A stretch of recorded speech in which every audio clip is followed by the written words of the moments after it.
O Senhor esteja convosco. E Ele está no meio de nós. Proclamação do Evangelho de Jesus Cristo, segundo Mateus. Glória a vós, Senhor. Ao saber que João tinha sido preso, Jesus voltou para a Galiléia, deixou Nazaré e foi morar em Cafarnaum, que fica às margens do mar da Galiléia, no território de Zabulon e Neftali, para se cumprir o que foi dito pelo profeta Isaías: terra de Zabulon, terra de Neftali, caminho do mar, região do outro lado do rio Jordão, Galiléia dos pagãos.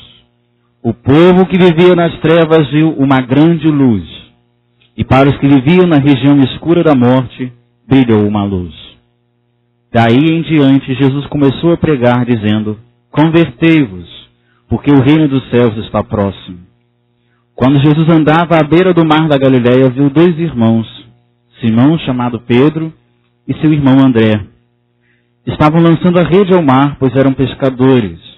Jesus disse a eles: segui-me, e eu farei de vós pescadores de homens. Eles imediatamente deixaram as redes e o seguiram. Caminhando um pouco mais, Jesus viu outros dois irmãos, Tiago, filho de Zebedeu, e seu irmão João. Estavam na barca com seu pai, Zebedeu, consertando as redes. Jesus os chamou. Eles imediatamente deixaram a barca e o pai e seguiram Jesus. Jesus andava por toda a Galiléia, ensinando nas sinagogas, pregando o evangelho do reino e curando todo tipo de doença e enfermidade do povo. Palavra da salvação. Glória a vós, Senhor.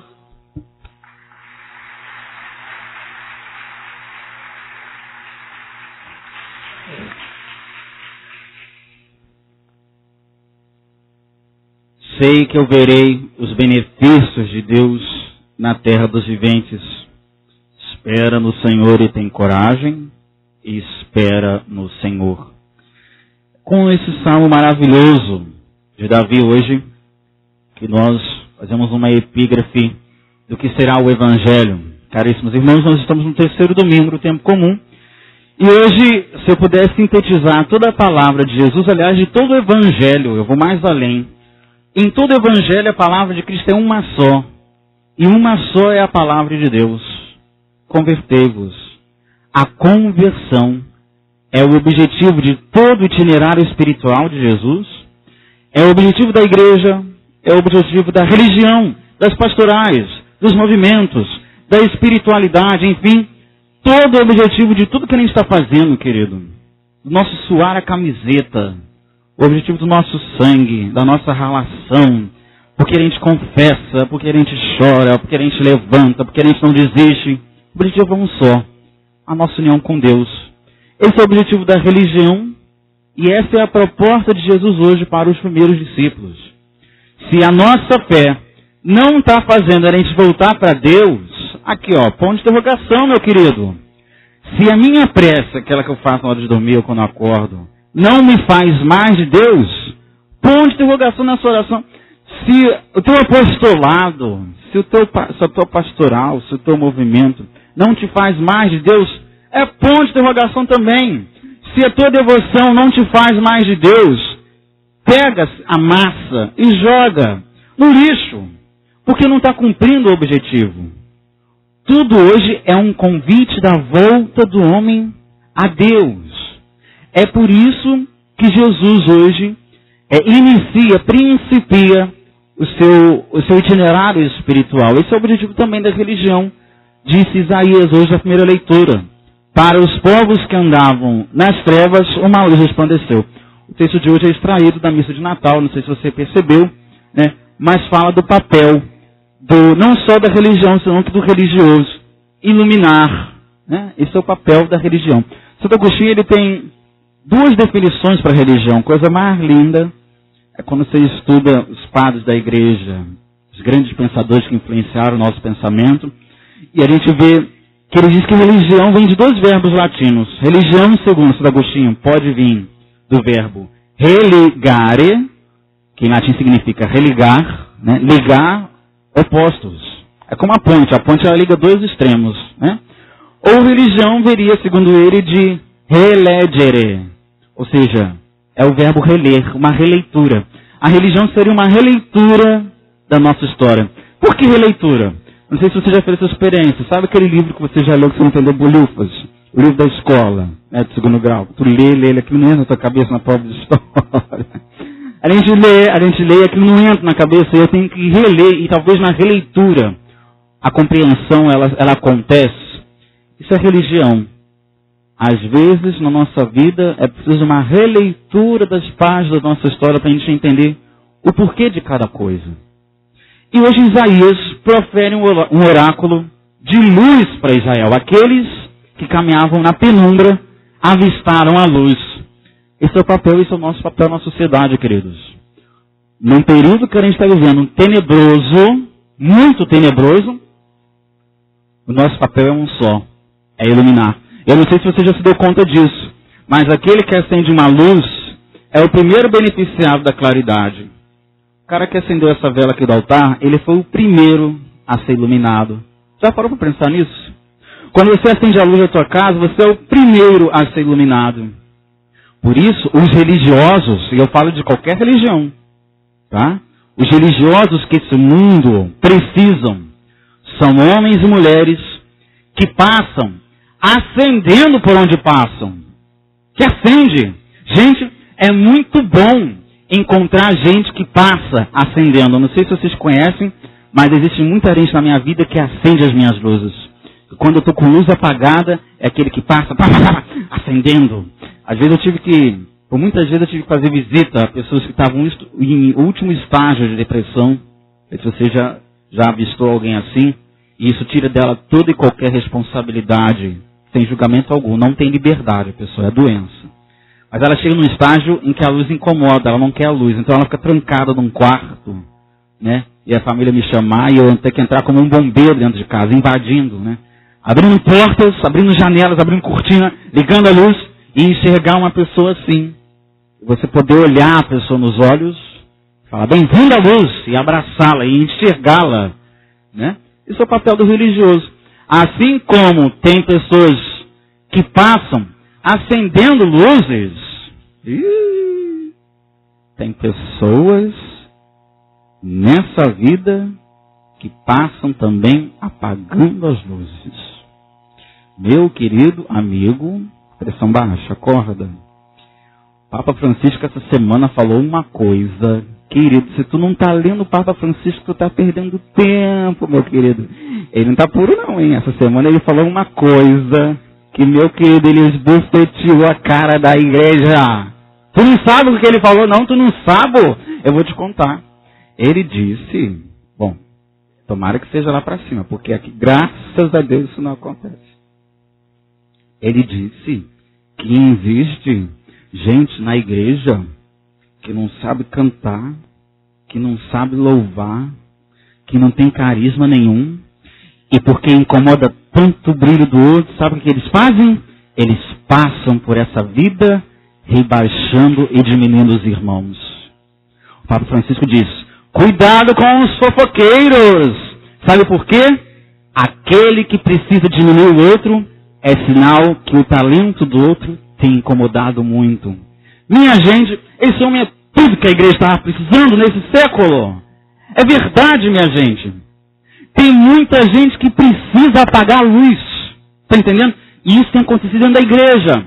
Nós não temos encontrado pessoas que têm vivido a religião a sério. A melhor coisa da vida é encontrar uma pessoa que leva a religião a sério. Muito bom. Eu encontrei uma pessoa assim essa semana.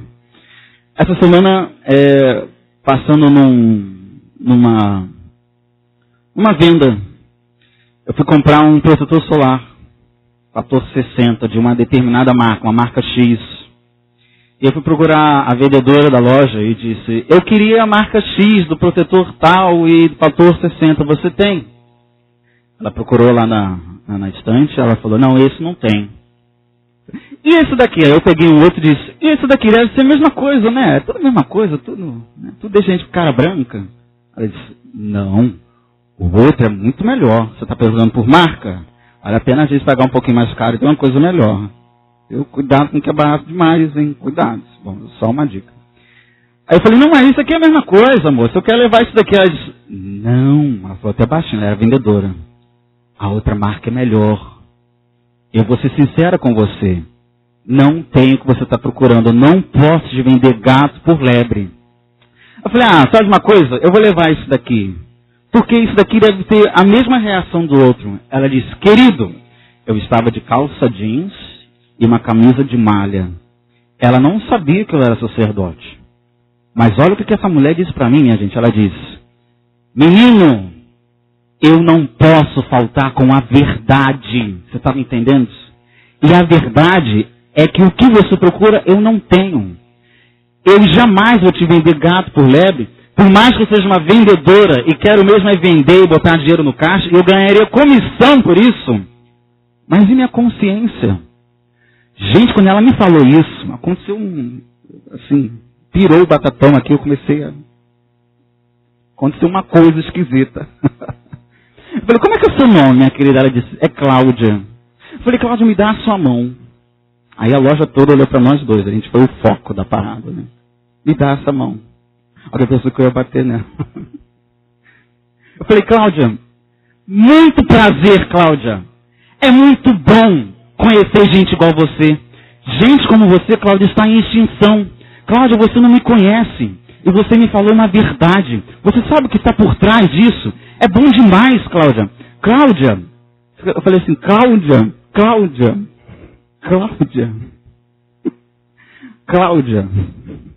Ela começou a ficar assustada. Eu falei, menina, você me falou uma verdade. E você não me conhece. Posso perguntar qual é a sua religião, se você tem? Ela disse, eu sou católica. Eu falei, me dá um abraço aqui, Cláudia. Aí, eu falei, Cláudia, é muito bom quando a gente encontra pessoas que levam religião a sério. Eu vou te falar quem eu sou. Você está falando com um padre. Aí ela queria cair nessa hora, né? Eu também. Eu disse, menina, é muito bom encontrar gente honesta. Ela disse, padre, quando a gente se encontra com Jesus, a nossa vida não pode mais ser a mesma. A nossa conduta é outra. Gente, quando ela falou isso, quase que eu peguei a mão dela, começamos um grupo de oração dentro do free shop. Falei assim, vamos rezar. Falei, Cláudia, isso é demais. Você não sabe o peso que comporta essa tua verdade. É muito bom quando a gente encontra religiosos. Eu não estou falando de padre, de freira não, minha gente. Eu estou falando de gente que vive a proposta de Jesus de Nazaré, independente de onde se encontra, sem camisa, vendendo picolé na praia. Dá para levar Jesus Cristo ali. Minha gente, dá para levar a religião, não só dá, mas essa é a nossa proposta, tá? De levar o que a gente acredita e a fé que os nossos lábios professam, onde quer que a gente se encontre. É por isso que Isaías hoje diz que aquele que passa iluminando, tá? Esse é o primeiro sinal de que esse cara está em Deus. Aquele que passa acendendo. Por que o papel da luz é citado em Isaías? A luz ela tem uma potencialidade interessante. Não sei se você já ouviu a ciência. É muito bom ouvir a ciência. A igreja nunca soltou as mãos e nunca se divorciou da ciência. Pelo contrário, queridinho, se você quiser um dia estudar a ciência, seja ela qual for, de uma forma ou de outra, você vai ter que bater a porta da igreja católica. Sempre é assim, meus amores. Quando alguém quer fazer alguma coisa ou crescer na vida, tem que bater a porta na igreja. Tem um monte de babacões aí fazendo piada aí do Porta dos Fundos na internet. Eles querem crescer, eles querem chamar atenção. Esse vídeo vai para o YouTube. E o Fábio Pochá com certeza vai assistir esse negócio aí. Todo mundo que quer crescer, quer chamar atenção, tem que bater a porta da igreja católica. É uma confissão. Eles têm que confessar que a gente é bom na parada, tá entendendo? Então é muito bom.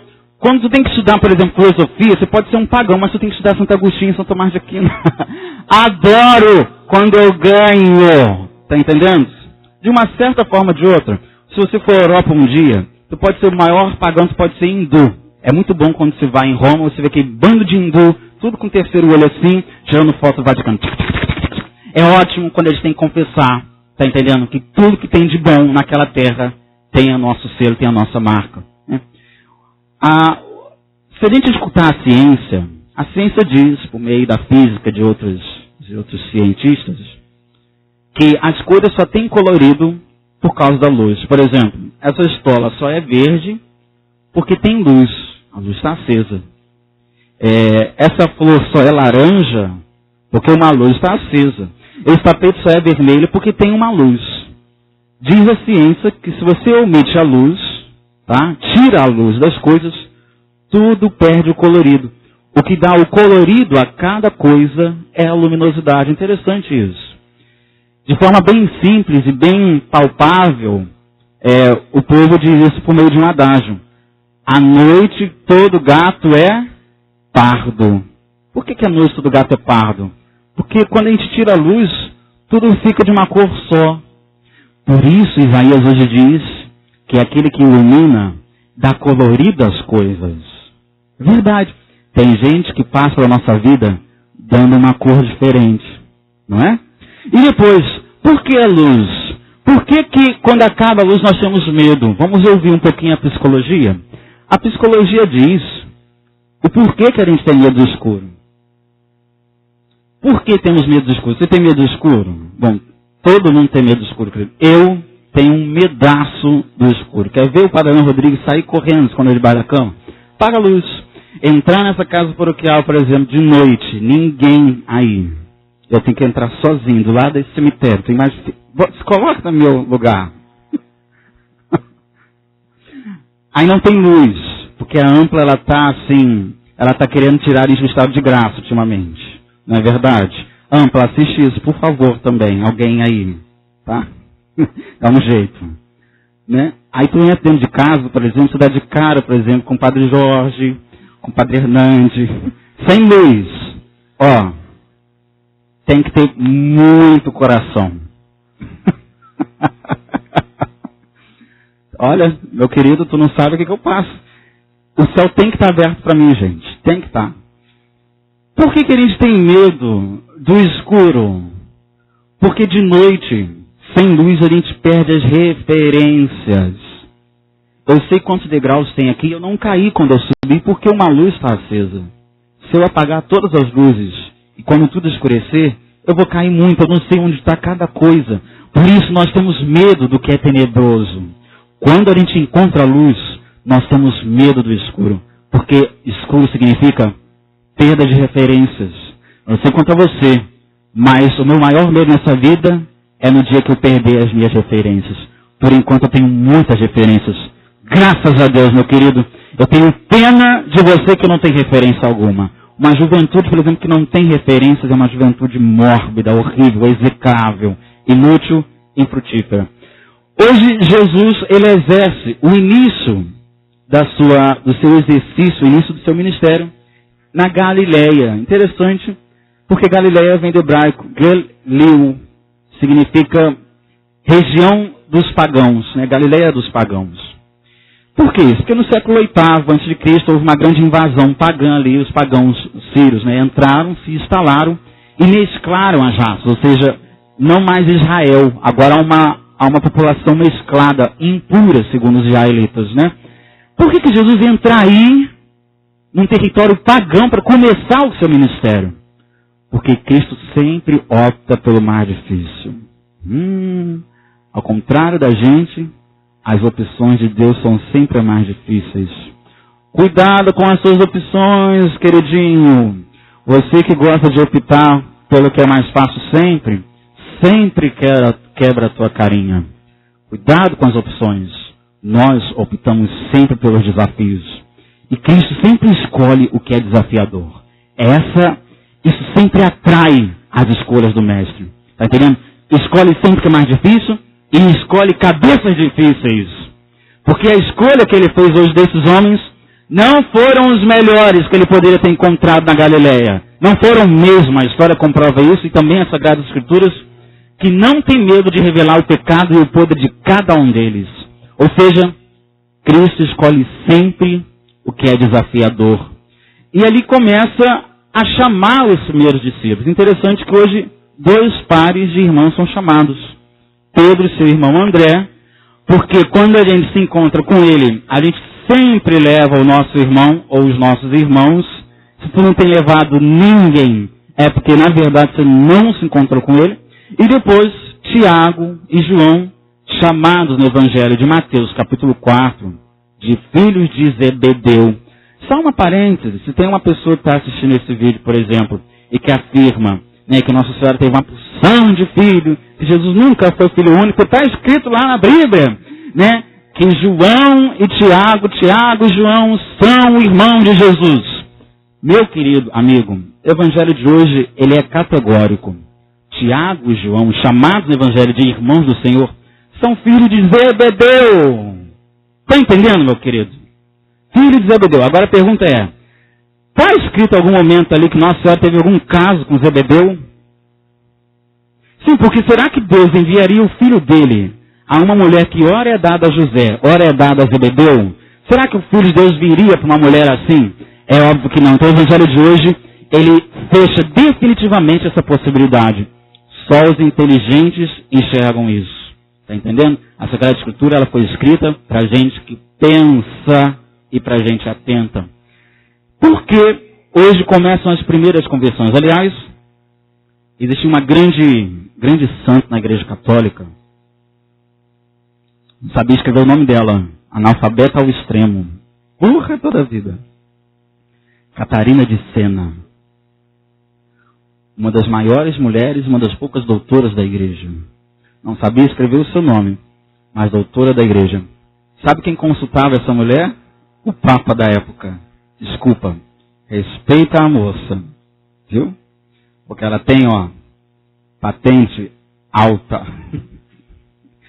Bispos e sacerdotes da época aconselham-se com Catarina de Sena. Tá? Desculpa aí. Ela escreveu um livro intitulado Diálogo. Leiam. Minha gente, leiam os santos. Eles são as melhores interpretações da Sagrada Escritura, segundo Bento XVI, na Verbum Domini, quando ele escreve isso. Catarina de Sena faz um comentário lindo do Evangelho de hoje. Ela fala das 3 conversões, tá, dos discípulos ou dos apóstolos. Por que 3 conversões? Porque não basta uma conversão só. Se você me falar, por exemplo, que você se converteu, hoje alguém me diz, padre, eu sou uma convertida, e dentro de mim assim na minha cabeça, mentirosa, não existe. Não existe convertido. Existem pessoas em processo de conversão. O convertido está no céu, entendeu? No céu nós veremos a Deus como Ele é, e não haverá mais possibilidade de pecar. Enquanto a gente está aqui, meu queridinho, beber, cair, levantar. Beber, cair, levanta. A gente cai, levanta, confessa, chora. Cai, levanta, confessa. Nós não encontramos a Deus. A gente está com uma lupa desse tamanho em busca dEle. Entendendo? Nós estamos em processo. E hoje a gente vê o início, o processo de conversão dos apóstolos. Isso que é bonito e é totalmente confortador para a gente. Quando se deu a primeira conversão dos apóstolos? Aí, quando um desconhecido passa pela vida deles e diz, deixa tudo, vem atrás de mim. Bom, eu queria fazer um comentário extra, Catarina de Sena. Tá? A pergunta para mim, pergunta para você é a seguinte. Realiza a cena. Tu tá em casa nesse calor, lavando o carro, a mangueira. Esse calor é ótimo, tomar banho de mangueira, né? Tu já tomou? Eu já. Tá lavando o carro. Passa um homem barbudo, cabeludo e diz, deixa isso daí, vem atrás de mim. Você ia. Quem iria atrás de um desconhecido? Então, o que está pelas entrelinhas é mais bonito do que o que está nas linhas. Se esses homens deixaram tudo, deixaram 3 coisas se você prestou atenção. Deixaram a barca, deixaram as redes, deixaram o pai. Se eles deixaram isso tudo para seguir esse estranho, é sinal que esse desconhecido ofertou alguma coisa, mas não está escrito ali. O que Jesus teria ofertado para esses discípulos deixarem tudo? Os santos nos revelam. Leia, queridos, 20 séculos da igreja, que você vai entender por que homens e mulheres deixaram tudo para ir atrás desse homem aqui. Sabe o que Jesus ofertou? Nada mais, nada menos do que um olhar. Sim, queridos, o olhar desse homem ofertou aos discípulos tamanha confiança, propriedade, potestade e segurança que fez com que esses homens e mulheres, por 2.000 anos de história, deixassem coisas absurdas para ir atrás dele. Nós conhecemos muitos exemplos disso, tá? O olhar de Jesus oferecia uma coisa para esses homens. Essa primeira conversão, mal sabem eles o que está por vir, o que está por... se eles soubessem o que está por vir. E eles teriam pensado 2 vezes, mas ainda bem que eles não sabem. Essa é a primeira conversão. Onde foi a segunda conversão dos apóstolos? Vamos lembrar a nossa catequese? Foi aonde? Ali, no Calvário. No Calvário a gente sabe quem é quem. É sempre assim. Na hora da cruz a gente sabe quem é quem. Na hora da dor a gente sabe quem é quem. Na hora da dor a gente sabe quem é quem. Dá até uma música. Na hora da dor a gente sabe quem é quem. Na hora que está doendo, a gente sabe quem é quem. Doeu, a gente revela a nossa verdade. Por isso que Deus permite algumas dores, para que a gente se revele. Eu só sei quem é quem, em que momento? Ali, ó. Naquela hora, meu querido, todo mundo, todas as máscaras caíram. Pedro vazou, o outro também vazou. Quem ficou? Uma convertida ficou. Quem é ela? Eu acabei de falar nela. Ela estava ali. Uma convertida estava ali. E João também. Claro, meu querido, que o cara que coloca o ouvido, a cabeça no peito de Jesus na última ceia e escuta aquela batida do coração, ele também não pode ser mais o mesmo. Ele também está muito à frente no processo de conversão. Mas essa é a segunda conversão. E tem ainda uma terceira conversão dos apóstolos. Sabe onde que se deu? Eu te dou uma bala se você adivinhar. Uma bala não, porque esse calor, bala não faz bem. Eu te dou um refrigerante geladinho depois da missa se você adivinhar onde que foi a terceira conversão dos apóstolos. Tempo para pensar. Foi no cenáculo, querido. Foi no cenáculo. No cenáculo, o Espírito Santo veio e definitivamente converteu aquelas cabeças. Pedro, então, trancado, cerrado, com medo, portas fechadas.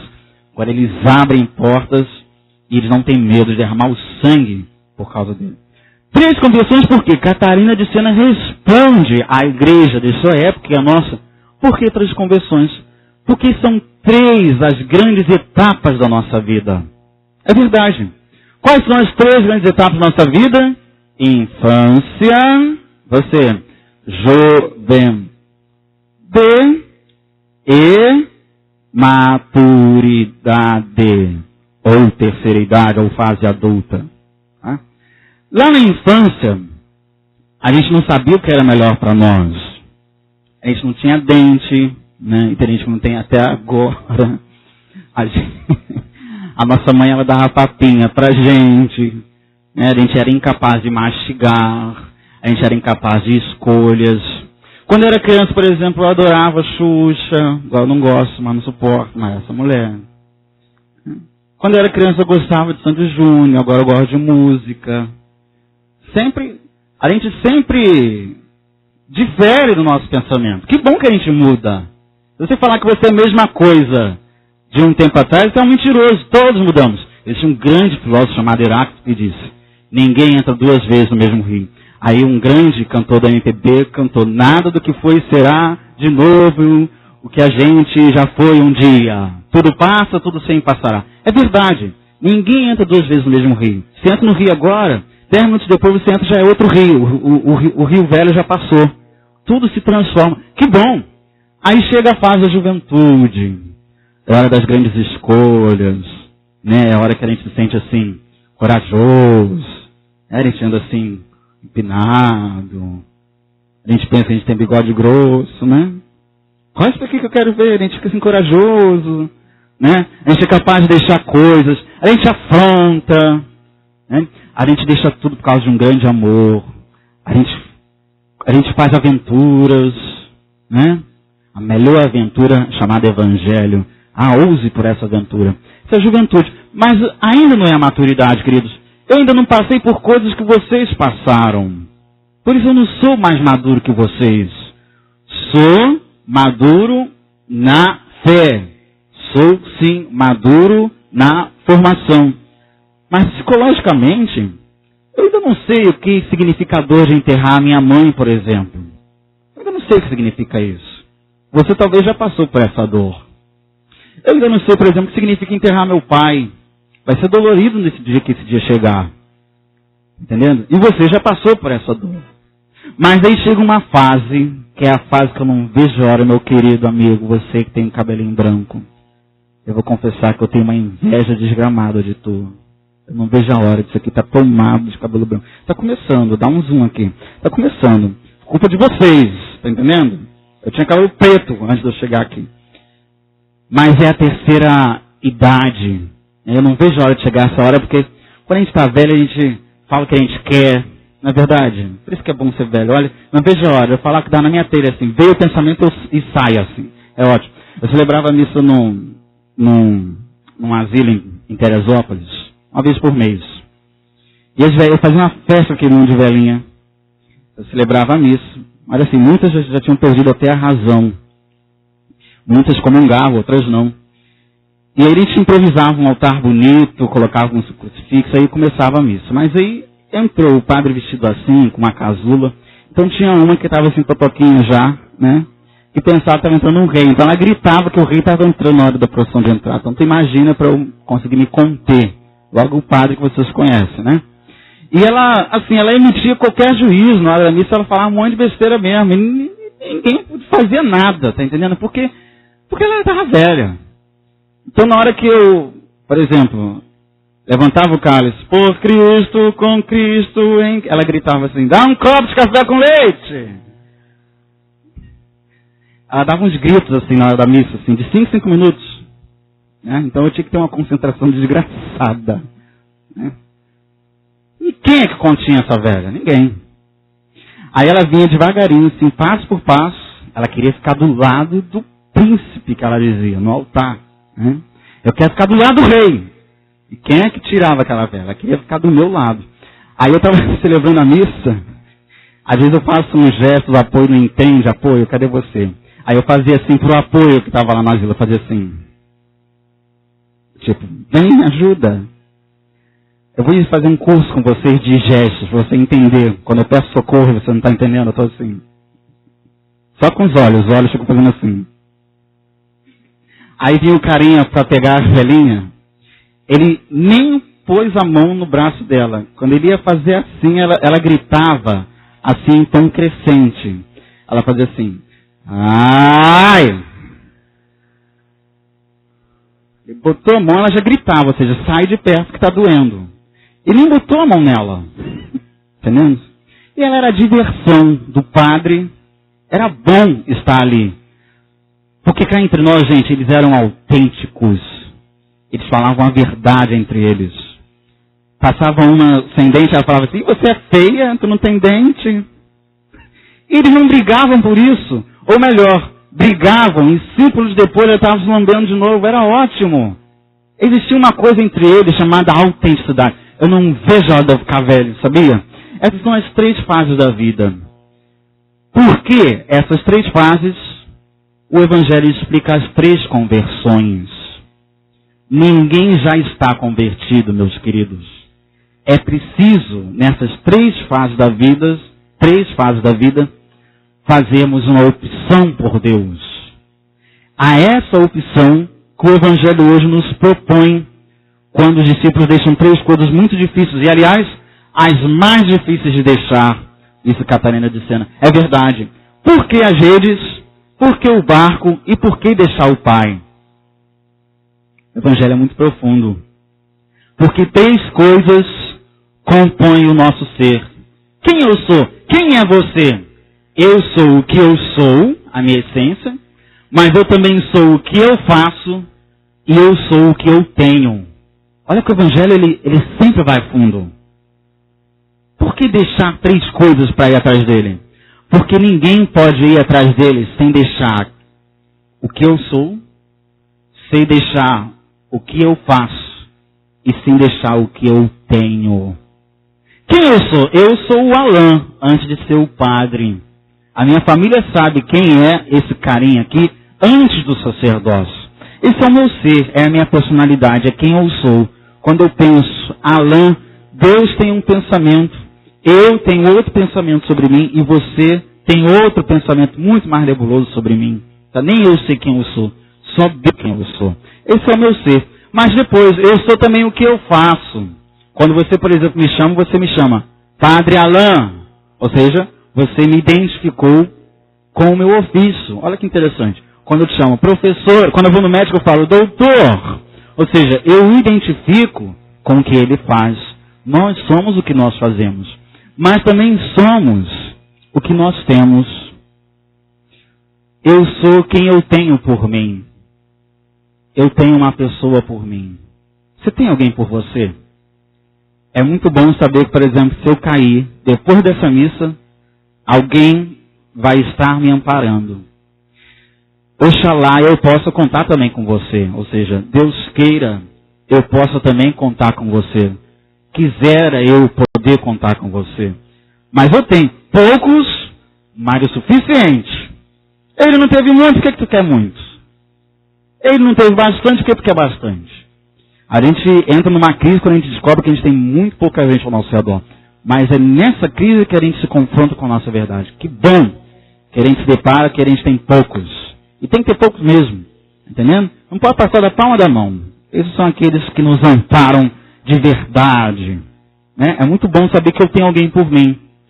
Tomara que você tenha alguém também por você. Né? Quisera eu contar com todos. Mas eu nunca pude contar com todos. Por que ele não pôde contar com os 12? Na hora que ele precisou de alguém, dormiram e fugiram ao Calvário. Aí é que o evangelho fica mais bonito, queridos.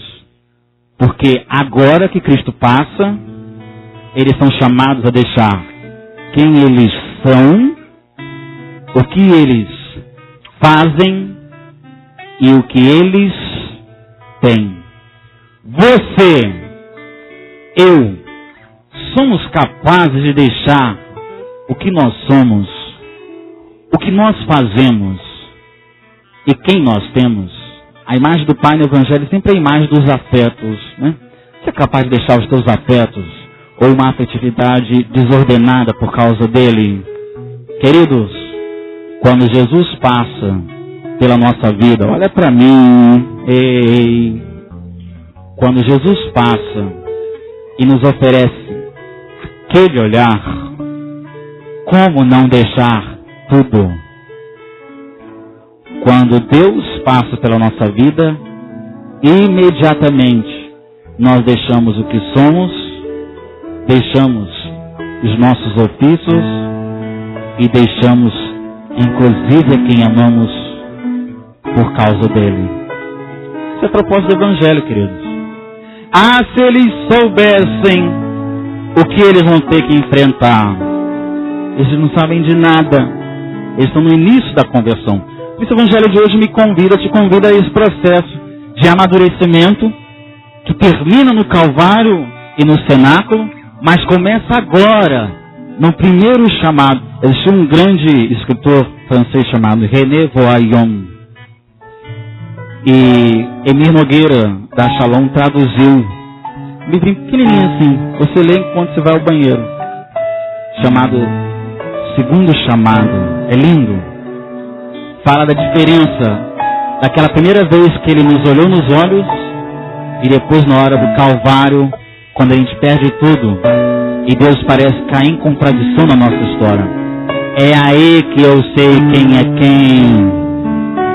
É nessa hora, querido, que eu sei quem é quem.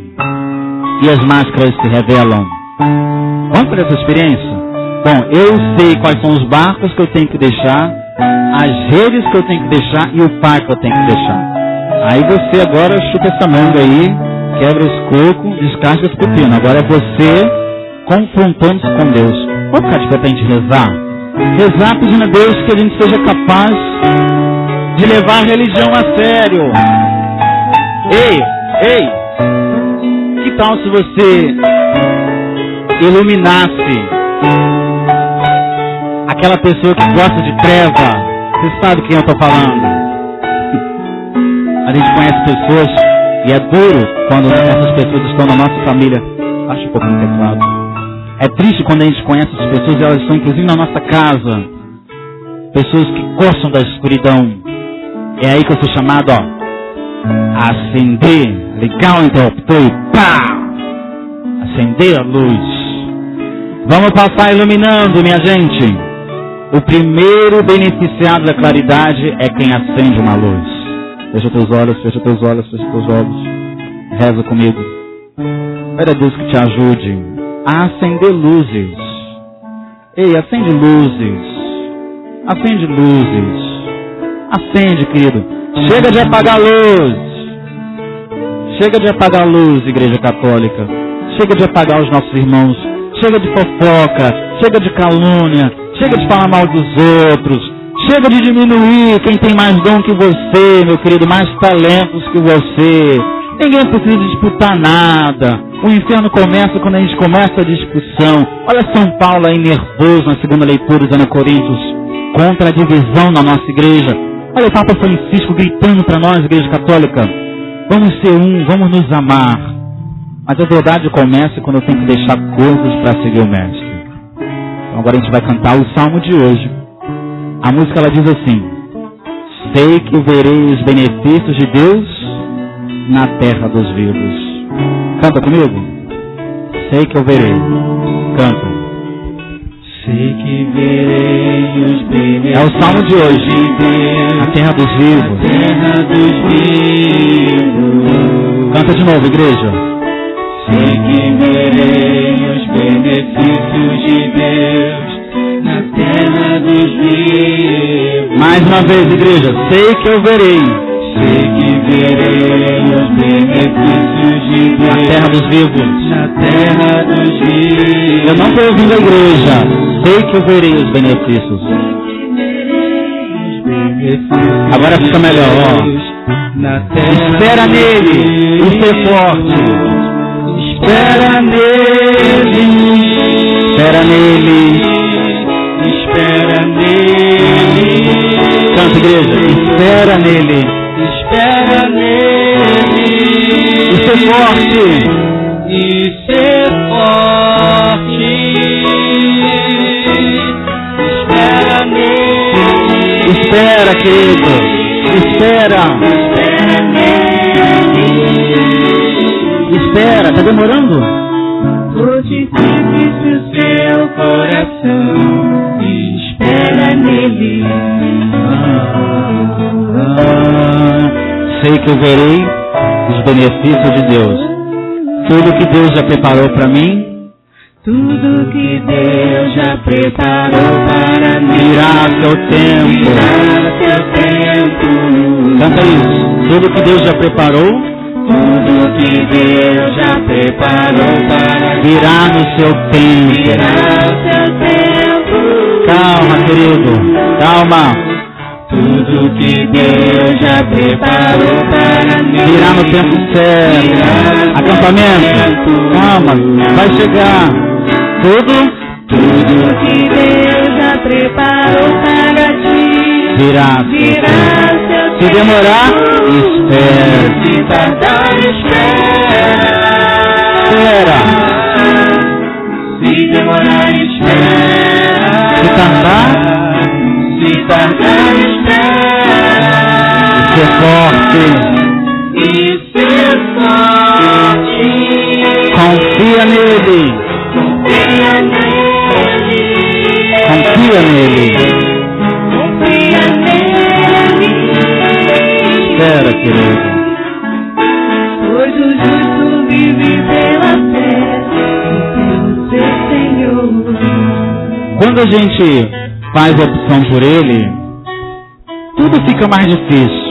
É sempre assim. A nossa vida ela se distingue em antes de Deus e depois de Deus. A, C e DC. Né? Antes de eu ser de Deus, querido, a minha vida era maravilhosa. Eu tinha sossego. Tá entendendo?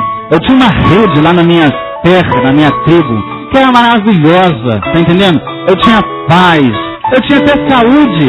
Depois que eu optei por ele, problema disso, problema daquilo, médico disso, não mede aquilo, não sei o que lá, tudo ruim, tudo estragado por dentro, toma cápsula disso, toma cápsula. Tem gente na palavra que eu já vejo que tem que tomar uma cápsula de alguma coisa. Tudo ruim, é só problema, tá entendendo? É só perturbação, chora dia e noite. Por que isso? Um grande pregador chamado Moisés, fundador da comunidade Shalom, fazia uma pregação onde ele falava por que as coisas são tão difíceis quando a gente opta por Deus. Escuta essa, hein?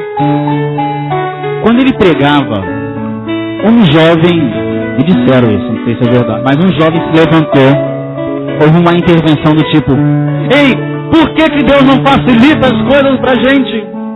Poxa, antes de eu ser de Deus, eu tinha dinheiro, eu era rico, eu era louro, eu era não sei o que, eu tinha saúde, eu tinha beleza. Depois que eu optei por Deus, agora eu tô feio, eu tô ranzinza, eu choro dia e noite, eu levanto, eu confesso, tenho que confessar sempre. Por que Deus não facilita as coisas pra gente? Ou melhor, a pergunta é: por que antes de a gente ser de Deus, a gente não sente nada? Moisés deu a resposta mais inteligente que o Brasil conheceu. Ele disse: sabe por quê que antes de Deus você não sentia nada? Aqui o dedinho, ó. Porque antes de você ser de Deus, você estava morto. E morto não sente dor. Olha que delícia, gente. É verdade. Poxa, o cara descobriu a pólvora. Se antes está doendo, dá um beliscãozinho assim, bem de leve nessa pessoa que está do seu lado assim, fala assim, ó. Dói. Não está doendo? Dói. Se está doendo, olha pra mim. Se está doendo, é um bom sinal. Significa que eu estou vivo. Está doendo? Seja bem-vindo à vida, meus amados. Agora, cuidado.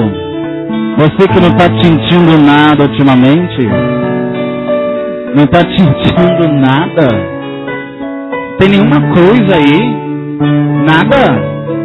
Ninguém está te perturbando, ninguém está tirando teu juízo do sério. Está tudo muito bom, está tudo colorido, está tudo na primavera. Cuidado, pode ser que você esteja morto e ainda não se deu conta disso. Sei que eu verei os benefícios de Deus na terra dos vivos. Feche teus olhos. Sei que eu verei. Sei que verei os benefícios de Deus na terra dos vivos. Canta, querido, vai valer a pena. Eu sei que está calor. Sei que verei os benefícios de Deus na terra dos vivos. Mais uma vez, igreja. Sei que eu verei. Sei que verei os benefícios de Deus na terra dos vivos. Eu sei. Eu verei. Vou ver, ó.